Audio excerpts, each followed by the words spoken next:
Hola, buenas tardes. Un gusto saludarlos en esta oportunidad. La verdad es que me voy a presentar primero. La verdad es que probablemente muchos no me conocen. Yo soy Carlota Fritsch, soy directora de posgrados de la Facultad de Derecho de la Universidad Adolfo Ibáñez y la verdad es que estamos muy contentos con esta iniciativa y alianza de colaboración académica y conjunta con el Colegio de Abogados que hoy día nos recibe en esta primera actividad que tiene por tema un aspecto específico de la reforma laboral, que es servicios mínimos y huelga. Así es que darles agradecimiento por habernos recibido acá al Colegio de Abogados, a ustedes la bienvenida por venir, y voy a introducir al expositor de esta actividad.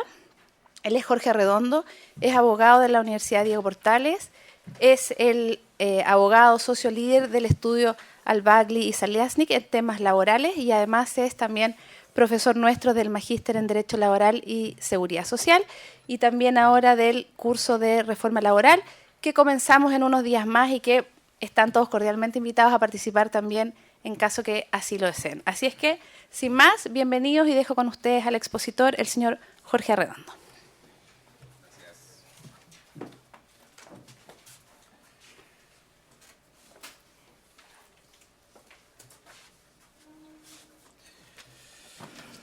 ¿Qué tal? Efectivamente, mi nombre es Jorge Arredondo, soy abogado. Me invitaron a hacer esta presentación a propósito de servicios mínimos y huelga y tengo que hacer ciertas definiciones previas. Primero, no participé en el debate legislativo, por tanto no tengo una opinión que tenga que defender en base a algún componente histórico. Segundo, las apreciaciones que hago evidentemente me representan a mí mismo y son en base a el estudio de las materias y el interés y la dedicación que tengo a los temas laborales. Por tanto, haciendo esas precisiones, hago saber de que la presentación que hago es en base a mis propias reflexiones sobre la materia, teniendo en cuenta que esta es una materia evidentemente nueva, entró en funcionamiento a partir del 1 de abril del año 2017, por tanto, mucho al respecto en cuanto a material doctrinario no tenemos. Hay algún par de lecturas que les puedo recomendar y mi presentación se basa entonces en la tramitación legislativa y en la realidad actualmente presente respecto a esta materia. Evidentemente, hasta el día de hoy no tenemos ningún fallo a propósito de la reforma, salvo uno, dictado ayer.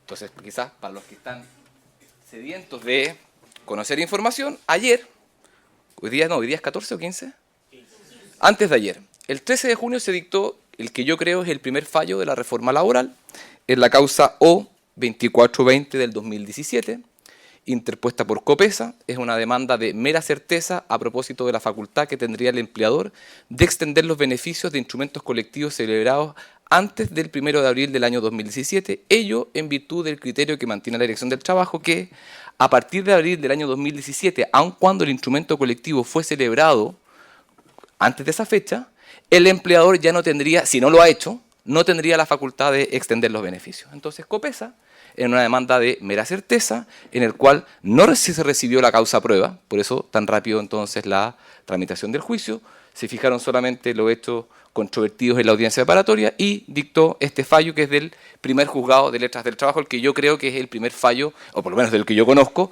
respecto a la reforma. Evidentemente, sobre servicios mínimos y huelga, hasta la fecha, en cuanto a fallos o discusiones jurídicas no tenemos, sí tenemos resoluciones administrativas por parte de las direcciones regionales del trabajo, como las voy a pasar a dar a conocer según la información a la cual por lo menos yo he tenido acceso. Cuando me invitaron a hacer la charla, y el tema que está ahí entre paréntesis, no es que se me haya quedado pegado, como, oye, bueno, sé aquí de qué es lo que voy a hablar, sino que tiene un toque deliberado. Cuando me dijeron, oye, hablemos de la reforma y hablemos de servicios mínimos y huelga, la primera interrogante que me hice yo es, perfecto, pero ¿cuál es el orden correcto acá? ¿Es la huelga como derecho fundamental y el servicio mínimo como una facultad limitativa de ese derecho fundamental? ¿O dado que cronológicamente los servicios mínimos debiesen calificarse antes de la huelga, el orden cronológico entonces debiese ser servicios mínimos y huelga? ¿Qué es lo primero en esta materia? Y esta pregunta me dio vueltas en la cabeza mientras hacía la presentación. Y creo tener la respuesta y la voy a dar hacia el final de la presentación, pero cuando hablamos de servicios mínimos y huelga, el orden de los factores evidentemente puede alterar el producto. Porque es huelga y servicios mínimos, o es servicios mínimos y calificado los servicios mínimos, entonces puede hacerse efectiva la huelga. Recuerden que hoy día, una vez, si no está calificado los servicios mínimos, hay un efecto suspensivo. Entonces, tal relevancia tienen los servicios mínimos que si no se encuentran calificados, no se puede llevar a cabo, no se puede iniciar más bien el proceso de negociación colectiva. Entonces, partí cronológicamente con lo siguiente. Esta reforma que se inicia en diciembre del 2014, toda esta información se la puedo dar a conocer después, o se las puedo dar los respectivos insumos que tengo. Esta es una minuta del gobierno entregada en la Cámara de Diputados y hablaba de cuáles eran los pilares que tenía el proyecto de ley de modernización de las relaciones laborales.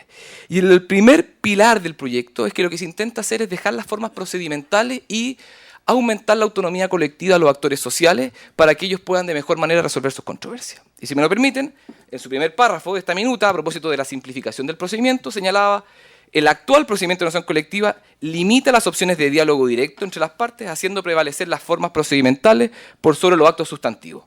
Por ello, se formula un nuevo proceso de negociación en que se otorga una amplia autonomía a las partes para que puedan acordar la forma en que se desarrolla la negociación. Y ese pilar se manifiesta expresamente a propósito de servicios mínimos, con la intervención después de autoridades administrativas y después vamos a ver si eventualmente de autoridades judiciales o no. Pero este pilar de simplificación del procedimiento y de mayor autonomía de los actores sociales, uno diría que se cumple. El punto es que si eventualmente, efectivamente, se simplificó el procedimiento o no se simplificó. Y ahí, lamentablemente, uno ahora lo están grabando, por tanto uno se hace uno es dueño de su silencio y preso de sus palabras. Yo creo que el procedimiento no se simplificó con esta reforma. Nosotros lo que creo que pasó con esta reforma es que se incluyó una nueva negociación antes de una negociación en cuanto a estructuras remuneracionales o beneficios, como es la calificación de los servicios mínimos. Creería yo incluso que esa es la verdadera negociación, la calificación de servicios mínimos. A tal punto creería eso que yo tiendo a pensar que las negociaciones se van a resolver cuando se estén calificando los servicios mínimos. Y todo lo que hizo relación con estructura remuneracional, beneficios, va a estar calificado cuando se haga la respectiva calificación de servicios mínimos. Esa es una apreciación mía. ¿Cómo llegamos a esta situación? Los servicios mínimos no aparecen en cierto modo de la nada, tienen alguna raigambre histórica en la legislación actual, en la legislación anterior, que es el artículo 380. El punto es que era que con una mirada distinta. El 380 anterior regulaba los servicios esenciales y señalaba: si se produce una huelga en una empresa o predio, en un establecimiento cuya paralización provoque un daño actual y irreparable a sus bienes materiales o un daño a la salud de los usuarios, un establecimiento asistencial que preste servicios esenciales, el sindicato o el grupo negociador. Acuérdense que con nueva reforma, supuestamente ya no tenemos grupo negociador. Voy a volver sobre ese tema del eventual grupo negociador y servicios mínimos más adelante, pero por lo menos en el 380 antiguo, se habilitaba y los sujetos activos eran el sindicato o el grupo negociador que, cumpliendo ciertos supuestos y llegado cierto momento, podían solicitar equipos de emergencia. Recuérdese que anteriormente la huelga tenía reemplazo. Entonces la figura de esta figura del 380 no se ocupaba mucho. Traigo cifras respecto de cuánto se ocupó. Pero los servicios esenciales tienen una raigambre histórica. No eran servicios mínimos. Eran servicios esenciales, para tres supuestos específicos: paralización de labores propias de la empresa que produzca un daño actual o irreparable en los bienes, un daño a la salud de los usuarios en un establecimiento asistencial o de salud, y que la empresa, predio o establecimiento, preste un servicio esencial. La pregunta entonces que uno se hacía es: ¿qué ha entendido la jurisprudencia administrativa o judicial sobre el servicio esencial? Y esto fue recién aclarado el 26 de diciembre del año 2010 por medio del ordinario 5062/093. Si recién en esa fecha, es decir, hace un par de años atrás nomás, solamente 7 años atrás, la Dirección del Trabajo hizo un pronunciamiento administrativo a propósito de que se entiende servicio esencial. Y lo hizo, y aquí está la historia del dictamen, a partir de un memorándum efectuado por la jefa de ediciones laborales a la división jurídica, que le dice: oiga, precíseme usted, porque esto es un concepto demasiado abstracto, y con qué postura adopta la Dirección del Trabajo esa materia. Dice: son aquellos cuya interrupción podría poner en peligro la vida, la seguridad o la salud de la persona en todo o parte de la población. Y sigue en ese sentido, como lo dice el mismo dictamen, las interpretaciones que sobre la materia había tenido la OIT. Pero eso eran servicios esenciales. Los servicios esenciales tuvieron una despedida bastante honrosa, que fue con huelga de minera escondida. La huelga de minera escondida, que duró como 43 días, si es que de manera no me falla, terminó con una solicitud por parte de equipos de emergencia desde la empresa hacia el sindicato. Y la calificación del servicio de emergencia fue efectuada por el órgano administrativo que correspondía, que era la dirección regional, sin solicitar informes técnicos. Hago esa precisión porque ahora con servicios mínimos hay solicitud de servicios técnicos. Con antiguo sistema, la calificación la hacía por sí y ante sí la Dirección Regional del Trabajo. El punto es que... Perdón. ¿Aló? ¿Si me escuchan sin micrófono o no? ¿Si me ayudáis, Fran? ¿Hablo un poco más lejos? Ya, ahí sí. Oh, muchas gracias. El punto es que el sindicato no proveyó el equipo de emergencia. Y eso terminó en una denuncia por práctica antisindical, que es la causa S2 del 2017 del Juzgado de Letras del Trabajo de Antofagasta, donde la empresa escondida demandó al sindicato escondida. Y en la demanda, en el primer otro sí, solicita en virtud de las medidas cautelares del 444 del Código del Trabajo que se dé cumplimiento a la orden que había pronunciado la Dirección Regional del Trabajo de Antofagasta. Y el proveído del tribunal, y eso es lo que está en esa imagen, dice el primer otro sí, al lugar a la medida cautelar, en cuanto el sindicato número 1 de minera escondida deberá dar cumplimiento a lo dispuesto en la resolución administrativa de la Inspección Provincial del Trabajo número 4 del 2017. Entonces aquí, en cierto modo, las inspecciones del trabajo tenía conocimiento de cómo hacer la operatividad de los equipos de emergencia. Ahora, como yo les decía, esta es la despedida honrosa de los equipos de emergencia bajo antigua legislación. ¿Y por qué una despedida honrosa? Lamentablemente esta imagen no se ve muy bien, porque el mismo 380 antiguo establecía que uno podía requerir a la inspección del trabajo, eventualmente judicializar, más bien, requerir a la inspección del trabajo que calificara que se hacía procedente el equipo de emergencia. Entonces yo vi la ley de transparencia, el 2016, le pedí a la dirección del trabajo que me dijese cuántas calificaciones de equipos de emergencia se habían hecho por la Dirección Metropolitana Poniente y Oriente, para saber si esta era una figura utilizada o no utilizada. Pues bien, la respuesta es 0. Durante todo el año 2015, según información que me entregó Ley de Transparencia, se calificó 0. Es decir, hoy día esto que es servicios mínimos que lo estamos poniendo antes de la negociación colectiva, bajo antigua legislación no se ocupaba. Está bien, los supuestos son distintos. No había posibilidad de reemplazo, hoy día no hay posibilidad de reemplazo, por eso se hacen precisos los servicios mínimos. Pero parece que la alteración en la forma en que se hizo, evidentemente, creo yo, va a traer mayor conflictividad entre las partes. Vámonos ahora entonces a la nueva regulación. La nueva regulación empezó a generarse con una indicación en junio del 2015, que luego se complementa en septiembre del mismo año, y donde se empieza a crear el concepto de servicios mínimos. Y se deja esta premisa de servicios esenciales, que es lo que pasaba con el 380 anterior. En esa nota, que está ahí, que no sé si la podrán ver, si ustedes la ven bien, el asesor del Ministerio del Trabajo, que hoy día es asesor del Ministerio de Hacienda, don Roberto Godoy, calificaba y decía: son empresas como, por ejemplo, electricidad, agua, telefónica, con los números de emergencia, servicios policiales, bomberos, servicios penitenciarios, servicios de distribución de alimentos en establecimientos de edad escolar y servicios de tráfico aéreo. Ante la pregunta parlamentaria sobre el metro, si debería tener servicios mínimos o no, del Ministerio explicaron que al ser un servicio de necesidad básica a la población, deberá tener servicios mínimos al menos durante la hora punta. Bueno, el metro, a lo que yo entiendo, ya cerró su negociación con los trabajadores, por tanto, no creo que exista paralización con los conductores de metro. Pero aquí viene la génesis de los servicios mínimos con la actual legislación. ¿Dónde quedó consagrado? Y aquí ya entramos en el detalle. Quedó consagrado en el artículo 359. Y los servicios mínimos y el equipo de emergencia tiene 3 preceptos que se refieren a él.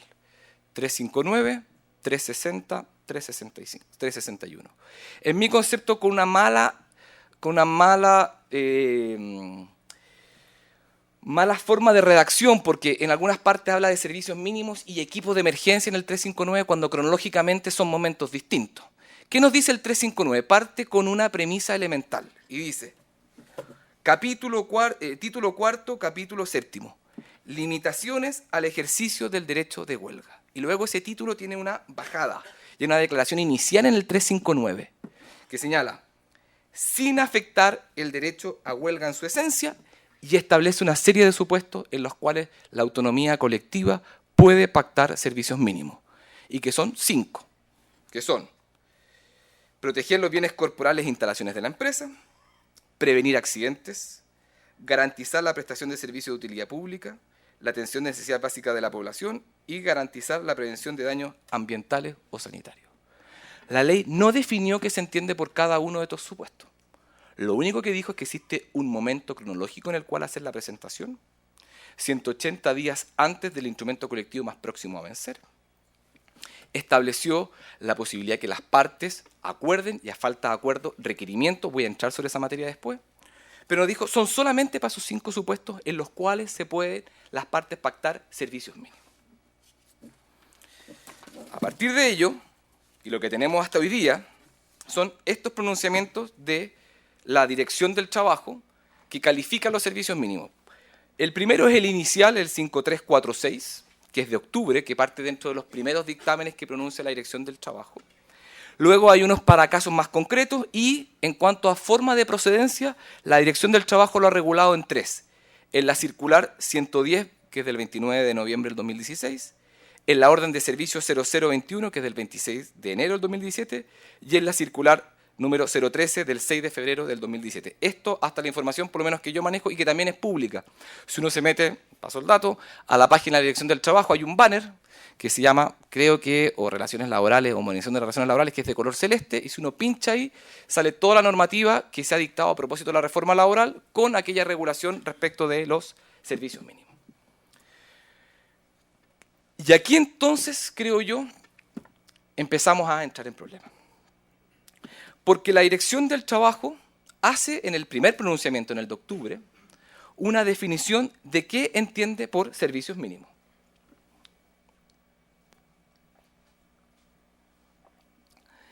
Y hace una subdivisión de los 5 supuestos que yo les mencionaba previamente, estos 5 supuestos de que está acá, la Dirección del Trabajo los redirecciona al final en 3 supuestos. Servicios mínimos de seguridad, servicios mínimos de funcionamiento y servicios mínimos para prevenir daños ambientales y sanitarios.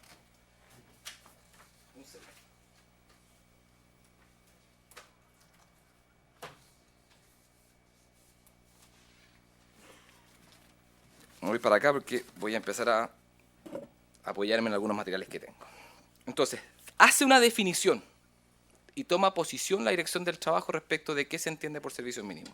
Si nos permiten leer, dice, son aquellas funciones, tareas, procesos o áreas de gestión o servicio de una empresa que, sin menoscabar en su esencia el derecho de huelga, conforme al tamaño y características de la empresa, establecimiento, faena, deben ser atendidos durante el desarrollo de una huelga cuando resulten estrictamente necesarios para proteger los bienes corporales o instalaciones de la empresa y prevenir accidentes, garantizar la prestación de servicios de utilidad pública o la atención de necesidades básicas de la población, incluidas aquellas relacionadas con la vida, la seguridad o la salud de las personas, y garantizar la prevención de daños ambientales o sanitarios.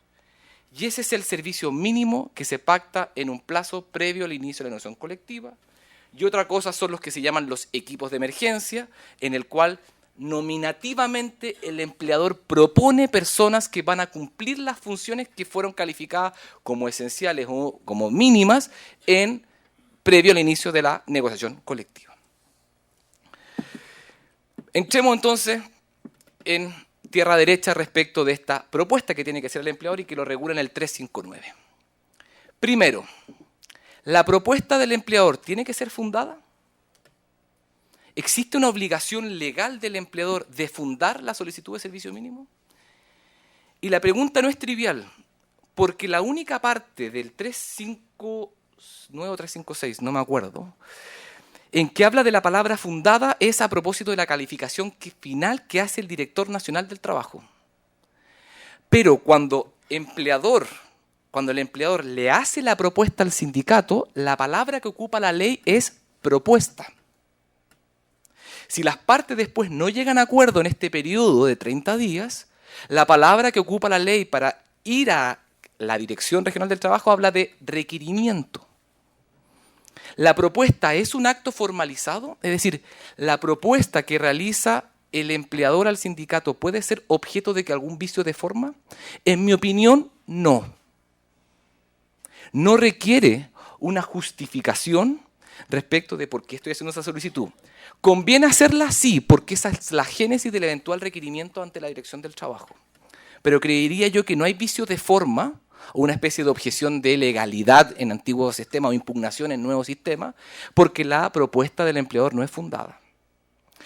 Lo que sí creo que corresponde es que el empleador le diga al sindicato en cuál de los supuestos se encuentra la empresa que hace procedente la calificación del servicio mínimo.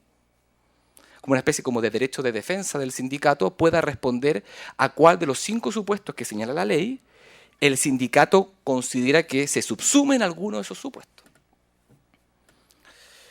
Segundo, el 359 establece lo siguiente, dice: usted debe proponer los servicios mínimos 180 días antes del inicio de la negociación más próxima. ¿Ok? Luego, en el párrafo segundo del 359, señala, si no existe sindicato en la empresa, usted tiene que hacer la propuesta dentro de los 15 días siguientes desde la comunicación según el 225. Entonces, yo sobre un tema, nuevamente estoy siendo grabado, he tenido opiniones distintas, pero hoy día me voy a casar con una opinión. ¿Qué pasa con lo siguiente? Yo tengo un sindicato en la empresa, con instrumento colectivo que, por ejemplo, me vence el 2019 y se me constituye un nuevo sindicato. La ley no prevé que porque se forma el nuevo sindicato me rige el blindaje de la no inicio de la negociación en los 15 días.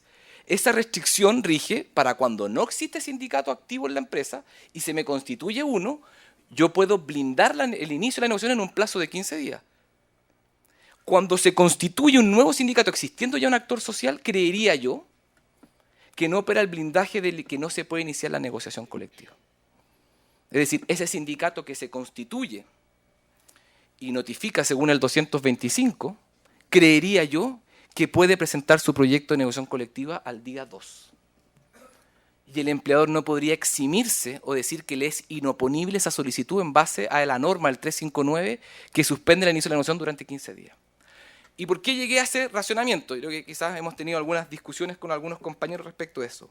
Porque para calificar el servicio mínimo requiere ciertos supuestos. 1, la existencia de sindicato. 2, que la empresa preste o se encuentre en alguno de los supuestos del 359. Existiendo entonces esos supuestos, esa empresa podría haber calificado los servicios mínimos con ese sindicato aun cuando el instrumento colectivo va a vencer el 2019. Porque la ley lo que le señala es que usted debe hacer la propuesta a lo menos 180 días antes del inicio de la negociación. Entonces, si bien su negociación se va a iniciar quizás el 2019, usted hoy día podría calificar ese servicio mínimo con ese sindicato activo. Entonces, la existencia o la constitución de un nuevo sindicato no le cambia el panorama a usted en la empresa. Si usted ya tenía el actor social para hacer eventualmente la calificación. El problema práctico es otro. Imagínese que usted, con ese sindicato, que tiene negociación en el 2019, calificó los servicios mínimos. El segundo sindicato que se le constituye, le va a ser oponible ese acuerdo. Porque ya la empresa pactó los servicios mínimos. Entonces, eventualmente, ese segundo sindicato va a tener que proveer el equipo de emergencia, aun cuando no fue parte de la calificación del servicio mínimo. Porque el servicio mínimo no es por sindicato, es por empresa.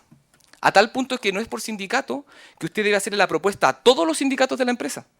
Y debe llegar a acuerdo con todos los sindicatos de la empresa para calificar el servicio mínimo. Entonces, eventualmente le puede ser oponible ese acuerdo al segundo sindicato si usted ya lo pactó con el primero. Y no podría alegar, creo yo, inoponibilidad. Segunda etapa que establece el 360. Respuesta del sindicato. El sindicato, una vez que el empleador le hace su propuesta, debe responder. Puede acogerse, se allana, no se allana, puede negarse. En caso de falta de acuerdo, negociación entre las partes durante un periodo de tiempo. La Dirección del Trabajo en este sentido, ha reforzado la autonomía de las partes para poder hacer su calificación de servicios mínimos hasta mientras no se produzca un acto administrativo que lo califique. Y después tenemos el tema de lo siguiente.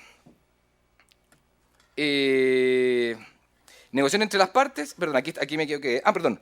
Y no hay acuerdo entre las partes, requerimiento, habla la ley, ante el director regional. Requerimiento, no propuesta. Entonces yo les decía que creía que la propuesta no tenía que ser fundada, pero va a servir porque eso es la génesis de esa propuesta, es la génesis de este requerimiento.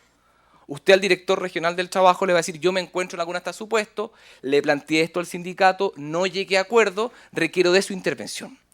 Y ahí es donde yo creo que tenemos un problema. Porque le estamos diciendo entonces, o el legislador estableció que el órgano administrativo laboral va a tener las competencias suficientes para calificar si en ciertas empresas son servicios mínimos ciertas áreas de producción o no. A tal punto es así que agregamos un nuevo actor social en este debate, que no existía con el 380. Porque la nueva ley lo que le dice a usted es que el director regional del trabajo deberá oír a las partes y solicitar informes técnicos a los organismos fiscalizadores o reguladores respecto de esa área donde está la empresa. Entonces, vuelve el tema de que, al parecer, entonces, los servicios mínimos es una delimitación técnica.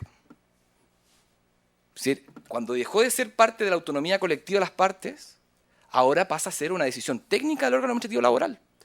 Tal es así que la misma Dirección del Trabajo, en el primer dictamen, en el de octubre, califica los servicios mínimos o el proceso de servicios mínimos como un proceso eminentemente técnico y bilateral entre el empleador y él o los sindicatos existentes en la empresa, con eventual intervención resolutiva de la Dirección del Trabajo. Y aquí y hasta la fecha, yo creo que sin preverlo el legislador, tenemos el nuevo invitado de piedra a las negociaciones colectivas, que son los órganos técnicos. Porque usted al órgano técnico, la Dirección Regional del Trabajo, va a tener que pedirle informe. Y las preguntas que van a pasar son las siguientes.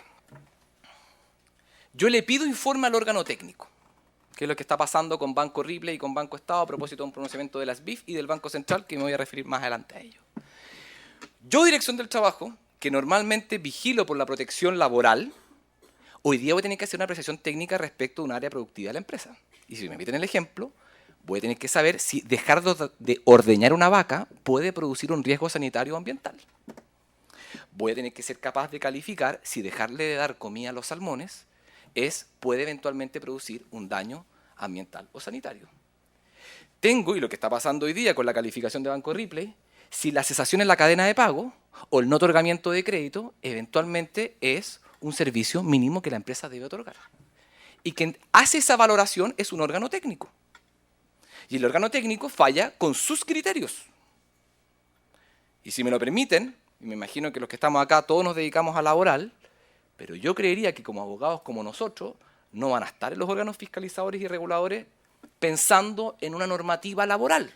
Y si la huelga es un derecho fundamental de consagración constitucional, y si los servicios mínimos es una limitación y que como limitación tiene que interpretarse en sentido restrictivo, esa discusión no la van a tener, creo yo. El órgano técnico va a fallar con criterios técnicos. ¿Y cuál es el problema? Que lo que falla el director nacional, en base a supuestamente estos criterios, dice la ley, y ahí entramos con otra discusión, dice, solo será reclamable ante el director nacional, quien debe fundadamente resolver. ¿Qué significa fundadamente desde el punto de vista administrativo? Simplemente mencionar que se tuvo a la vista el informe técnico actuado por el organismo fiscalizador o regulador, o va a tener que desacreditar ese informe técnico. Si el órgano técnico o fiscalizador dijo que la cesación en la cadena de pago era un elemento esencial, era un elemento que eventualmente si no se hacía se ponía en riesgo la utilidad pública, lo que sea, bueno, la Dirección del Trabajo sí tiene que resolver fundadamente, porque aquí la ley lo que le dice es, usted debe resolver fundadamente, tiene que desacreditar, creo yo, esa aseveración hecha por el organismo técnico. Segundo problema, segunda derivada. Bueno, ¿qué pasa? No, la segunda derivada lo voy a llevar para después. La Dirección del Trabajo, y entremos de lleno a los órganos técnicos. En el Boletín Oficial 295, que está disponible, creo que es el de diciembre, está disponible en la página web, en el dictamen 295, perdón, en el Boletín Oficial 295, en su página 12, dio a conocer esta noticia. Y dijo, Dirección del Trabajo capacita en servicios mínimos y equipo de emergencia a organismos que emitirán informes técnicos. Obvio. porque este órgano técnico va a estar sentado en su escritorio y de repente le va a llegar un requerimiento, califíqueme si eventualmente lo que hace tal empresa se encuentra en algunos supuestos del 359. Y ese abogado o ese administrativo o lo que sea va a tener que decir, ¿y qué es esto? Entonces, la Dirección del Trabajo lo que hizo, por lo menos en esta reunión, se reunió con 86 instituciones. Lamentablemente no conozco las 86 instituciones, hice la solicitud vía ley de transparencia para saber con quién se había juntado, pero al día de hoy no tengo esa respuesta. Creería yo que me van a responder en un par de días más. Ningún problema en compartir para saber con quién se reunió. ¿Y qué es lo que dijo la Dirección del Trabajo? O más bien, la noticia. Dice, de haber desacuerdo entre empleadores y sindicatos sobre la pertinencia o magnitud de aquellos servicios y equipos, se necesitará la intervención de la Dirección del Trabajo, cuya decisión requerirá obligatoriamente de informes técnicos emitidos por organismos públicos o privados con pertinencia sobre la naturaleza de la empresa en conflicto. ¿Es un requisito de procesabilidad, entonces, si lo llamo en esos términos, el informe técnico para que la Dirección Regional del Trabajo se pronuncie? Algo así como en Multiroot es el informe que el tribunal le pide a la Inspección del Trabajo. El problema es que mientras se le solicita el informe técnico, el plazo para que la Inspección del Trabajo resuelva sigue corriendo. El plazo, acuérdense, no se suspende. Pero el punto es que la misma Dirección del Trabajo dice obligatoriamente, cuya dirección requerirá obligatoriamente de informes técnicos. No dice que obligatoriamente tengo que pedirlo, requerirá para fundar obligatoriamente los informes técnicos. Luego señala, a continuación, la jefa de la Unidad de Servicios Mínimos de la ADT, doña Sandra Castro, se refirió al contenido de esos informes técnicos que serán claves en las resoluciones finales. Y aquí yo nuevamente bautizo a estos informes técnicos como el invitado de piedra. Porque se nos coló por la ventana la opinión de un tercero que no maneja aspectos laborales. ¿Y qué problema entonces ha generado hoy día en la actualidad? Que el Banco Central, hace pocos días, en su informe de estabilidad financiera, dio a conocer su apreciación respecto de cuando se le consulta a la SBIF, Superintendencia de Bancos e Instituciones Financieras, cómo debe ponderarse ese informe. Y si me lo permiten, dice el Banco Central, en la página 51, la opinión de la SBIF debe ser considerada la terminación de servicios mínimos por cuanto este organismo cuenta con la mejor capacidad y experticia para aportar una evaluación técnica acerca de los servicios específicos en cada banco que deberían ser objeto de calificación de servicios mínimos y confirmación obligatoria de equipos de emergencia.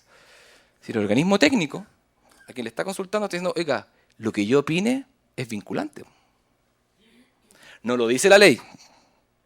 El punto es que pasan por un criterio técnico. Si la resolución tiene que ser fundada, entonces usted me tiene que desvirtuar este informe técnico.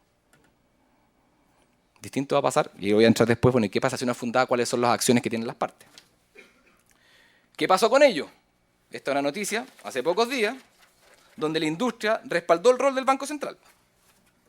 Dijo, oiga, esto a propósito de, no he podido solicitar vía ley de transparencia porque emitió un informe a propósito de, y corrígeme Jaime, pero yo creo que de Banco Ripley y de Banco Estado emitió informe la Superintendencia de Bancos e Instituciones Financieras porque se le pidió a la Dirección del Trabajo. Entonces, ¿qué están diciendo los gremios empresariales? Oiga, lo que le digan, escúchelo, porque parece que él tiene mejores herramientas para resolver. Y aquí, este es el que creo yo, es el meollo del tema que en su momento no estuvo en consideración. ¿De qué manera vamos a apreciar un contenido técnico? Porque hoy día lo que hizo esta ley es dotar a la inspección, a las direcciones regionales del trabajo, de una apreciación técnica de procesos productivos. Como yo les decía, en minera escondida efectivamente eso lo hizo la Dirección Regional del Trabajo. El punto es que tenía muy pocos requerimientos. Hoy día, con la proliferación de calificación de servicios mínimos, va a tener muchos pronunciamientos los cuales tenga que resolver la Dirección Regional del Trabajo y va a tener que desvirtuar esta situación. Metí un nuevo actor social, porque uno dice, perfecto, entonces yo lo que tengo que hacer, si me dedico quizás a asesor de empresa, es ver quiénes son los organismos fiscalizadores y reguladores que están por sobre mío y saber qué apreciación tienen respecto a los procesos productivos que yo llevo a cargo. Entonces, porque además, acuérdense que en el 359 establece que uno además, o si no, uno puede aportar antecedentes técnicos. O se le pide al organismo fiscalizador o regulador, o igual las partes pueden aportar. Pero lo llevo a otro campo. Uno de los supuestos, me voy a retroceder, dice, garantizar la prestación de servicios de utilidad pública. ¿Qué son los servicios de utilidad pública y quién me los define? Uno diría, mira, garantizar el servicio de utilidad pública es, por ejemplo, el metro. Si el metro se paraliza, atentamos contra un servicio de utilidad pública. Aunque es privado, presta un beneficio en favor de la población. Entonces, yo hice una pequeña búsqueda y saber, perfecto, ¿quién ha definido servicio de utilidad pública? Es un concepto abstracto. Y encontré un dictamen de la Contraloría General de la República. Por tanto, un nuevo invitado de piedra. ¿Por qué? Porque le ha dado contenido a un concepto que hoy día la ley relevó como esencial. La ley 19.175, Orgánica Constitucional sobre Gobierno y Administraciones Regionales, regula lo que se llama los FNDR, Fondo Nacional de Desarrollo Regional, que son platas que entregan los gobiernos regionales para financiar ciertos proyectos de infraestructura o de otro tipo que se desarrolle en la respectiva región. Como es plata pública la que se invierte, porque se invierte por parte de los gobiernos regionales, la discusión que siempre ha existido con los FNDR es que la transferencia de recursos tiene que hacerse a otro servicio público. Porque si se hace transferencia de recursos públicos a un actor privado, los recursos públicos eventualmente pueden destinarse a otra finalidad. Entonces, normalmente existe la concepción que los FNDR tienen que destinarse a órganos públicos. Pero hubo un caso en que se le preguntó, bueno, como usted los FNDR lo regula para órganos públicos y la ley dice, o que también a organizaciones privadas sin fines de lucro que atiendan servicios de utilidad pública. Entonces se le preguntó a la Contraloría, en el dictamen, como les digo, 15.579 del 26 de abril del 2001, ¿qué se entiende por organizaciones privadas sin fines de lucro que atiendan servicios de utilidad pública? Es decir, la discusión que está acá es, el servicio de utilidad pública evidentemente no lo presta solamente el Estado, sino que también lo pueden prestar organismos que prestan servicios en beneficio de un bien público. Y ese beneficio lo puede prestar tanto una organización privada con fines de lucro o sin fines de lucro. Y la Contraloría en este caso dijo, los entes privados sin fines de lucro que atienden servicios de utilidad pública son aquellas organizaciones que colaboran o cooperan con el Estado al proporcionar prestaciones que satisfacen necesidades públicas y benefician por ende a toda la comunidad. Y en este caso, la pregunta concreta era respecto del Aeródromo Club Aéreo de Talca. Entonces le dijo, oiga, el Aeródromo Club Aéreo de Talca, ¿es una institución que puede ser catalogada como un servicio de utilidad pública? Y la Contraloría General de la República le dijo que sí. ¿Y por qué hago esta abstracción a temas más administrativos? Porque vamos a tener que ir a recurrir a otras normativas para poder delimitar el contenido de los supuestos que rigen en el 359. Y como la ley no lo ha definido, y uno quizás lo que tendría que hacer es aplicar las normas, el sentido natural y obvio, pero bueno, si hay otros organismos que lo han precisado, quizás esa interpretación tenga que usarla. Primeras interrogantes. Yo les hablaba de la calificación, acuerdo entre las partes, a falta de acuerdo entre las partes, solicitud ante el director regional, la resolución del director regional reclamable, dice la ley, solo ante el director nacional. Pues bien, ¿puede reclamarse judicialmente la resolución administrativa del director nacional del trabajo? La ley no lo prohíbe. La ley dice, solo será reclamable de la resolución del director regional ante el director nacional. Entonces tenemos un acto administrativo sin eventualmente impugnación judicial. Y la discusión entonces ¿es reclamable judicialmente la calificación del director nacional del trabajo? Si su respuesta es sí, usted debe responder una segunda pregunta. ¿Y quién es el tribunal habilitado para conocer esa resolución? Y ahí a usted se le hablan tres aspectos, tres posibilidades, creería yo. Primera, recurso de protección por falta de fundamento. Decisión arbitraria o ilegal porque la ley le impone a usted que la rescisión sea motivada. Segunda, ¿qué es lo que uno pensaría natural y obvio? Judicatura laboral.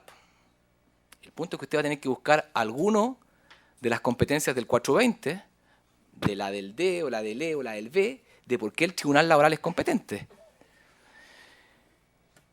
Y usted va a tener que hacerse otra pregunta. ¿Y cuál es el procedimiento idóneo si fuese laboral? Y de esa pregunta surgen dos caminos. Si usted dice que es monitorio en base del 503 y el 502 y 513, que establece que toda otra resolución administrativa de la Dirección del Trabajo es reclamable, es vía monitorio. Y el monitorio no llega a unificación. Si usted dice que no, que el procedimiento adecuado es el ordinario, entonces podría llegar a la Suprema, para que la Suprema se pronuncie. Tercera alternativa, en cuanto a, yo le dije, recurso de protección, judicatura laboral, y esta no es mía, yo lo conversé con la persona que eventualmente me lo dijo, desde la magistrada Paola Díaz, que me hizo clase hace un tiempo atrás y me dijo, oiga, pero aquí tenemos un problema cuando hablamos de la eventual judicatura. Yo me inclino que la resolución sí es reclamable judicialmente, por derecho a petición y porque no existe posibilidad que un conflicto constitucional sea solamente resuelto por la administración, en el cual uno no puede requerir la intervención jurisdiccional. Entonces, yo creo que sí es reclamable. Otros autores, Daniela Marci, profesora de la Universidad de Valparaíso, también se inclina que es reclamable. Daniela Marci toma la postura de que es reclamable laboralmente y vía ordinario para llegar a unificación. Yo creo que es reclamable laboralmente vía monitorio. La magistrada Díaz tiene la siguiente postura, dice, a ver, ¿qué son parte de un paso previo? ¿Qué son los tribunales del trabajo? Si uno se va a la clasificación del 5 del COT, los tribunales del trabajo pueden dividirse en ordinarios y especiales. Y luego, según su competencia, de competencia común o de competencia especial. El punto es que los tribunales del trabajo son tribunales especiales con competencia especial. Y para recurrir entonces en contra de ella debe estar habilitado legalmente. Entonces usted tendría que buscar alguna de las competencias del 420 para decir que el tribunal laboral es el competente. Yo creo que esto va a terminar en el laboral, pero un tribunal, o eventualmente su contraparte, podría presentarle excepción de incompetencia. Si usted se va a judicatura laboral a propósito de la reclamación de la decisión del Director Nacional del Trabajo. Porque la ley no nos dio claridad al respecto. Ahora, no lo negó, y ahí yo quiero ser enfático. La ley dice, solo será reclamable. No dice, no será reclamable. El 351 dice, solo será reclamable ante el Director Nacional la calificación que haga el Director Regional. Segunda interrogante. Pues bien, ¿y si no solicito el informe técnico? O si solicito el informe técnico por parte del director regional no llega, ¿puedo resolver la controversia? ¿Adolece ese acto administrativo de un vicio de nulidad? Porque no se recibió el informe del organismo técnico hasta ahora.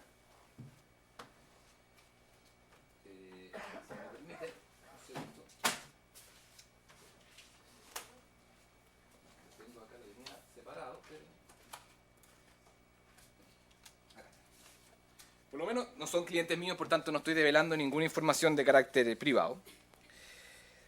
Yo he conocido 2 resoluciones por parte de la Dirección Regional Metropolitana Poniente. Una es a propósito de Walmart y la otra de Empresa de Tecnologías y Alimentos. Y en esta se solicitó la intervención de la Seremi de Salud. Y dice en los mismos vistos de la resolución, de este modo, teniendo presente los argumentos de la solicitud de calificación de servicios mínimos con fecha 13 de marzo de 2017, se envió el ordinario 633 a la Secretaría Regional Ministerial de Salud Metropolitana sin que a la fecha de la presente resolución se haya recepcionado el informe técnico correspondiente. ¿Este acto administrativo adolece de un vicio? Porque se falla sin el conocimiento técnico. La ley hasta ahora dice deberá solicitar, no dice deberá ponderar. Pero cuando el director nacional resuelve, dice que debe resolver fundadamente. El punto es que si el acto no es fundado, ¿se va usted a la Contraloría? Y empieza una especie como de invalidación del acto administrativo. Esa quizás podría ser la 4ª vía. Yo le dije recurso de protección, tribunal laboral, tribunal civil, acción administrativa en Contraloría por falta de fundamentación y razonabilidad en la decisión.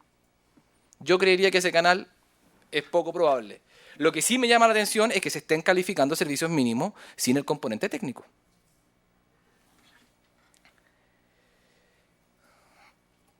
Segundo, o interrogantes que se generan. Usted califica los servicios mínimos. Si inicia la negociación colectiva y usted, en el petitorio que le hace el sindicato, la empresa debe responder y en la respuesta de la calificación del proyecto de contrato colectivo, la empresa debe indicar quiénes van a conformar los equipos de emergencia. Acuérdense, bueno, yo partí bajo el supuesto que todos nos manejamos laboral, así que si eventualmente he hablado cosas más rápido de lo común, pero a partir del supuesto que todos nos manejamos laboral. Usted cuando responde el proyecto de contrato colectivo debe proponer nominativamente las personas que deben componer los equipos de emergencia que fueron calificados los servicios mínimos ante la negociación colectiva. Y si el sindicato tiene 48 horas, el único plazo de horas, casi como los... el único plazo de horas, porque todos los otros plazos son días de hábil o corrido, pero el único plazo de horas son ese, que son 48 horas que el sindicato tiene para responder la solicitud de calificación de equipo de emergencia, y si no responde se entiende que los acepta. Si lo responde, nuevamente el tema se dirige a la Dirección Regional del Trabajo, quien debe calificar. Y si lo nos niega, el empleador queda habilitado para adoptar las medidas necesarias, dice la ley. Pues bien, el sindicato a usted no le provee el equipo de emergencia. Porque la ley dice, el sindicato deberá proveer el equipo de emergencia. Incluso, a propósito de las prácticas desleales, una de las prácticas desleales es que el sindicato no provee al equipo de emergencia. Yo en otra actividad parecida a esta, si me lo permiten, sin un tono peyorativo ni nada, pero yo creería que en esta situación el sindicato es un garante inexcusable. Porque el deber del sindicato es proveer a los trabajadores que conformen el equipo de emergencia. Pero la responsabilidad es de cada trabajador individualmente para prestar los servicios, porque ese trabajador sale de la huelga y tiene que venir a prestar servicios. Y a cambio de ellos recibe remuneración. Entonces, el garante de prestar el servicio, claro, efectivamente es el sindicato. Pero el prestador del servicio es el trabajador individualmente. Entonces, creería yo que si el sindicato puede decir perfectamente, yo acá los probé, acá están. El punto es que lamentablemente están todos con licencia médica. ¿Qué quiere que haga? Hay una imposibilidad material que presten el servicio. Y el problema que va a tener usted es que el equipo de emergencia se hace nominativamente. Si usted designó a 5 en el equipo de emergencia y los 5 lamentablemente no prestan el servicio, usted no puede reemplazarlo. Entonces, creo yo que el sindicato es garante de que el trabajador preste el servicio, pero el prestador de servicio es una prestación individual. Y ese trabajador, y esa también es una interpretación mía, ese trabajador que presta y que forma parte del equipo de emergencia, lo hace en virtud de su contrato de trabajo y no de la ley. Es su contrato de trabajo el que se reactiva. Porque ese trabajador está en huelga con los efectos de la suspensión absoluta de la huelga. Y usted lo saca de la negociación de la huelga y ese trabajador tiene que venir a prestar servicio. Y a cambio de ese servicio, la ley le dice, ese trabajador recibe remuneración. ¿Y qué es la remuneración? Es la contraprestación en dinero por el servicio prestado. Por tanto, no lo hace el Ministerio de la Ley. Y esa distinción no es menor. Porque ese trabajador entonces está como reactivándose su contrato de trabajo sujeto a las obligaciones y prohibiciones de su relación individual y su reglamento interno y su contrato de trabajo. Por tanto, se reactiva su contrato de trabajo. Si incurre en conductas atentatorias contra su contrato de trabajo, creería yo que incurre entonces una falta. Si deja de cumplir injustificadamente el servicio para el cual fue calificado, para el cual conforma el equipo de emergencia, creería yo que deja de cumplir con una obligación esencial de su contrato de trabajo. ¿Por qué hago esa distinción? Porque existe otra postura que considera que ese trabajador que presta servicio lo hace por ministerio de la ley. Entonces es la ley la que rige, es la ley la que saca al trabajador de la huelga y lo hace prestar servicio. Cuando su única obligación sería lo establecido en el acuerdo marco del servicio mínimo. Mi postura es que la calificación de servicios mínimos es de las áreas en las que se deben prestar servicios, pero la prestación misma del servicio es la establecida en su contrato de trabajo.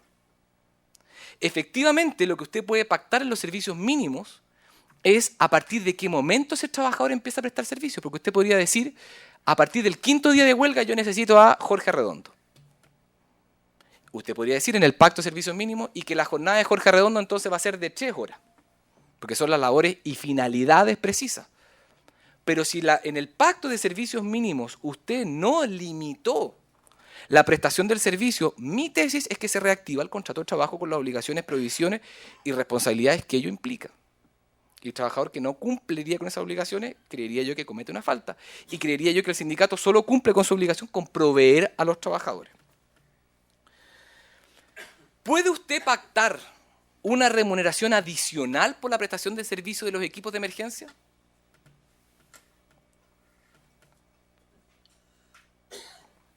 Porque lo que dice la ley es que ese trabajador sale de la negociación, sale de la huelga, se le reactiva su contrato, a cambio de la prestación de su servicio recibe su remuneración. ¿Usted le puede poner un plus a esa remuneración?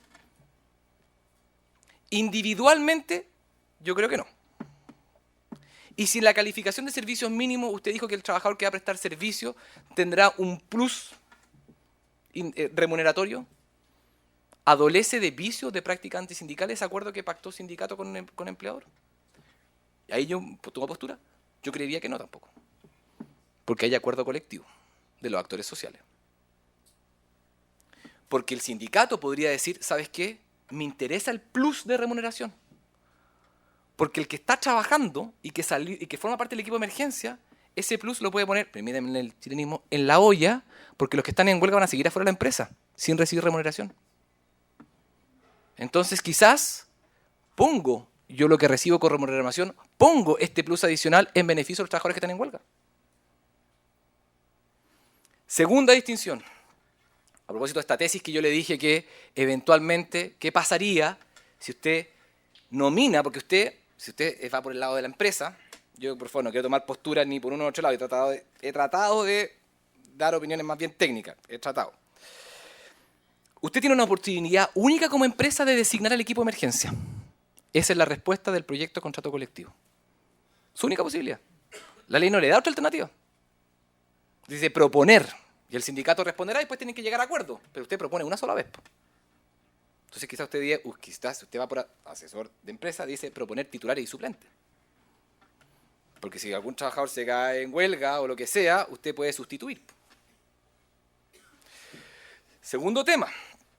Si el sindicato no le provee, la ley en el 361, creo, dice, el empleador podrá tomar las medidas necesarias. Y parece que el concepto necesaria me suena como adecuaciones necesarias, que lo voy a tocar más adelante.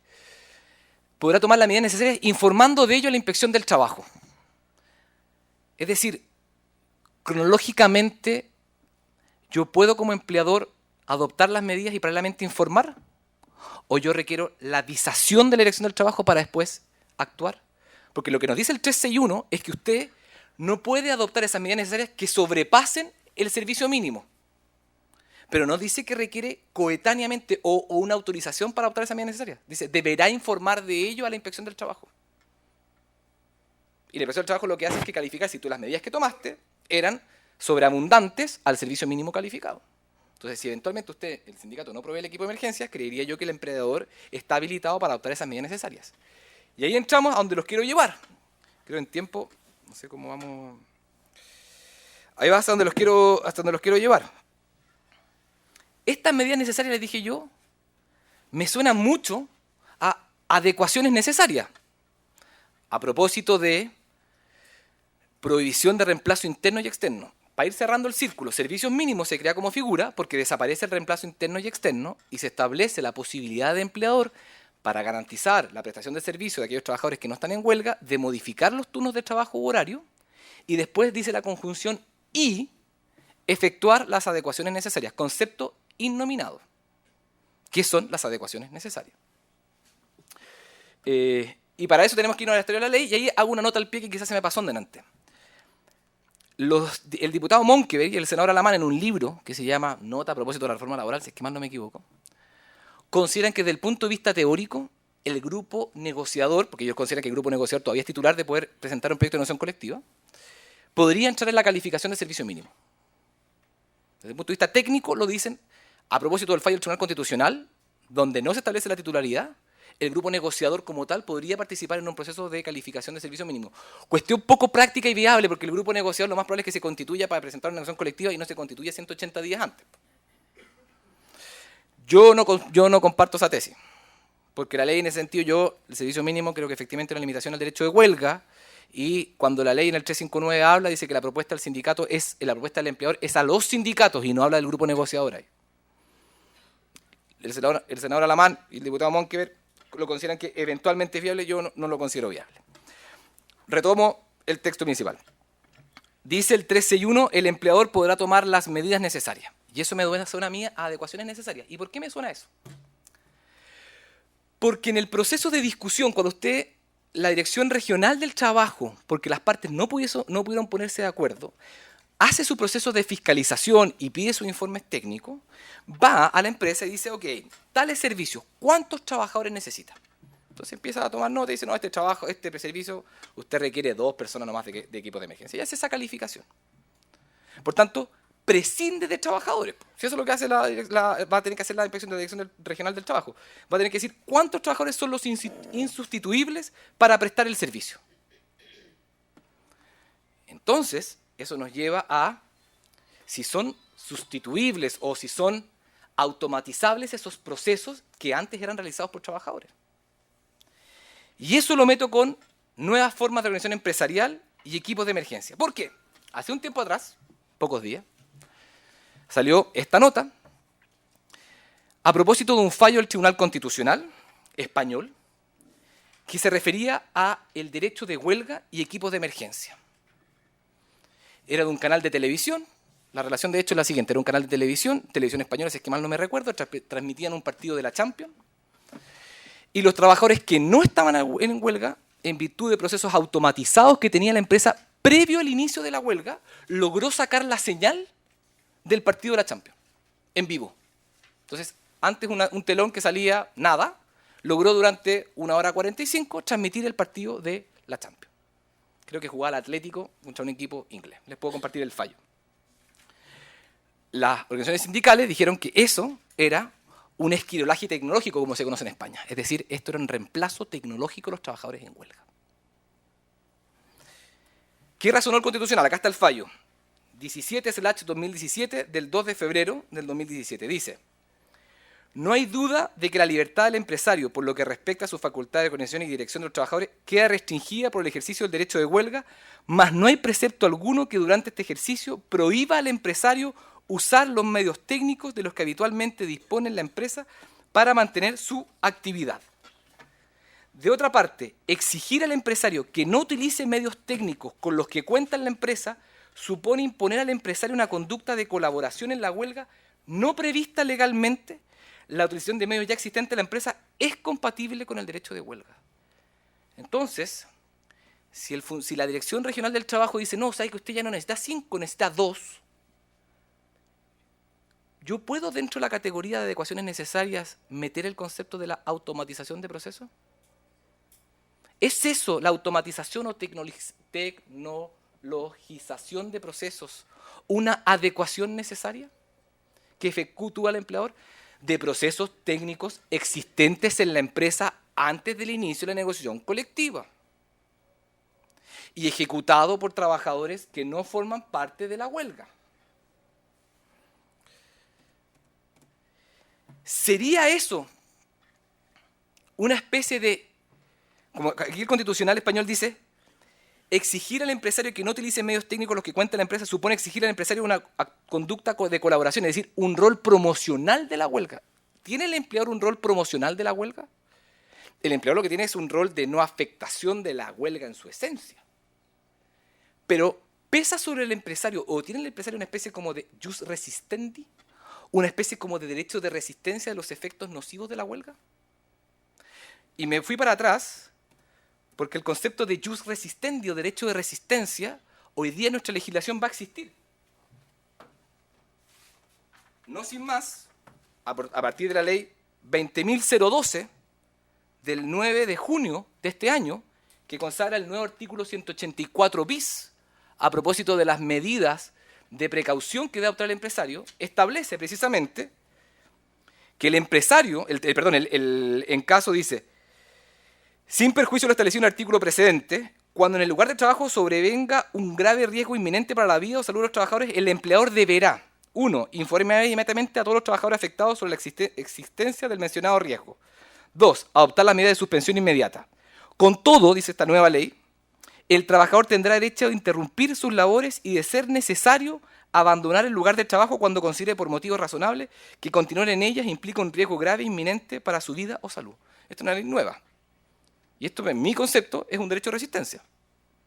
El trabajador, visto un riesgo inminente, puede hacer abandono de su lugar de trabajo, habilitadamente para ello, sin incurrir en ello una causal de despido. extrapolándolo, ese derecho de resistencia, por llamarlo de alguna manera, opera en sentido inverso cuando el empleador se ve enfrentado a una huelga y a un daño eventualmente irreversible. ¿Puede adoptar estas medidas necesarias? ¿Puede tecnologizar sus procesos? Y esa discusión es la discusión, si me lo permiten, que creo que viene. Y no porque lo crea solamente yo. El diario El Pulso, a propósito de la calificación de servicios mínimos efectuado por la Dirección Regional del Trabajo, dijo: servicios mínimos en Banco Ripley es un reemplazo electrónico. ¿Por qué? Porque ahora Banco Ripley va a automatizar sus procesos y lo va a hacer todo en línea, vía su plataforma electrónica. ¿Eso es un reemplazo de trabajadores? ¿O eso es una adecuación necesaria? Más aún cuando se ampara esa automatización de procesos en la misma calificación de servicios mínimos que hizo la Dirección Regional del Trabajo, que dijo que prescindió de trabajadores para prestarle el servicio. Yo aquí no tengo respuesta para esto, pero yo creo que aquí efectivamente es el gran tema que va a venir. La automatización de procesos. En España tenemos otros 2 fallos más. Hay un fallo de Coca-Cola, hay un fallo también de que Coca-Cola se encontraba en un proceso de huelga y lo que hizo Coca-Cola fue cambiar el centro de distribución. Entonces, perfecto, ya no era en Madrid, sino que lo cambió a Móstoles, creo que era. Entonces dijo, ok, cambió el lugar de centro de distribución. Y ahí se discutió respecto de si esa facultad empresarial afectaba en su esencia el derecho de huelga o no. Y lo otro, creo que era de Prisa, era respecto de, si la memoria no me falla, era que también automatizó, no me quiero ir en, perdón, no me quiero ir, se me fue la onda, pero en Prisa creo que es la otra que también el Tribunal Constitucional calificó en ese caso como efectivamente como una afectación al derecho de huelga. Pero en este, el más reciente, y esto, si me permiten el chilenismo, esto ha traído cola en España, a propósito de la discusión del derecho de huelga y la facultad de administración de la empresa. Y eso creo yo que es un componente que no se tuvo en consideración a propósito de las adecuaciones necesarias, que es un concepto que nuevamente volvemos a la discusión parlamentaria. ¿Qué son las adecuaciones necesarias? Si está ahí es porque tiene que cumplir una finalidad. Más aún cuando previamente habla de modificación de turnos y horarios y efectuar las adecuaciones necesarias. Toda norma tiene una finalidad. Algo tiene que cumplir esa norma. Creo que de esa manera haber abordado lo que a mí me parece más primordial a propósito de servicios mínimos y equipos de emergencia, donde me quedo por lo menos yo con 2 ideas o con 3 ideas en la cabeza. Uno, que la calificación de servicios mínimos requiere solamente la presencia de actores sociales, por tanto el segundo sindicato, cuando ya existe uno, creería yo que es una imposibilidad, es decir, no es una restricción para blindar el inicio de la negociación colectiva. 2, que las direcciones regionales del trabajo van a tener que fundar en informes técnicos sus opiniones, y creo que el nuevo conviado de piedra entonces. Y 3, la automatización o hacerlo más electrónico, si se catalogan o no como adecuaciones necesarias, porque la discusión va a estar ahí si eso es una práctica antisindical, porque se afecta a la huelga, y ahí entramos nuevamente entonces qué es la huelga, porque la opinión de algunos autores, y cito ahí por lo menos a uno que yo leo bastante, José Luis Ugarte, dice que la huelga a la larga es un medio de presión. Entonces, si el medio de presión no se cumple, entonces usted afecta a la huelga. El punto es si la adecuación necesaria que usted hizo, ¿la hizo con la finalidad de afectar la huelga? ¿O la hizo con la finalidad de garantizar la libertad de trabajo a aquellos trabajadores que no están en huelga? Porque la práctica antisindical, en ese sentido, yo creo que efectivamente ahí sí quizás va a tener una valoración subjetiva y no objetiva. No sé si me excedí en tiempo, son las 7:40, pero con eso, por lo menos, abordo lo que creo que podía ser relevante sobre la materia. No tengo ningún problema en compartir la presentación con lo que interese, y tengo entendido que ahora se hará como una especie de preguntas o comentarios, entendiendo que, por favor, no soy funcionario de la ADT, por tanto, no conozco el criterio de la ADT cómo va a resolver. Soy simple un actor social, tal cual como ustedes, que se ha interesado en este tema, lo ha estudiado un poco más y también ha leído quizás un poco más de derecho comparado para saber cómo las otras legislaciones han abordado esta materia. Así que eso por mi parte. Muchas gracias.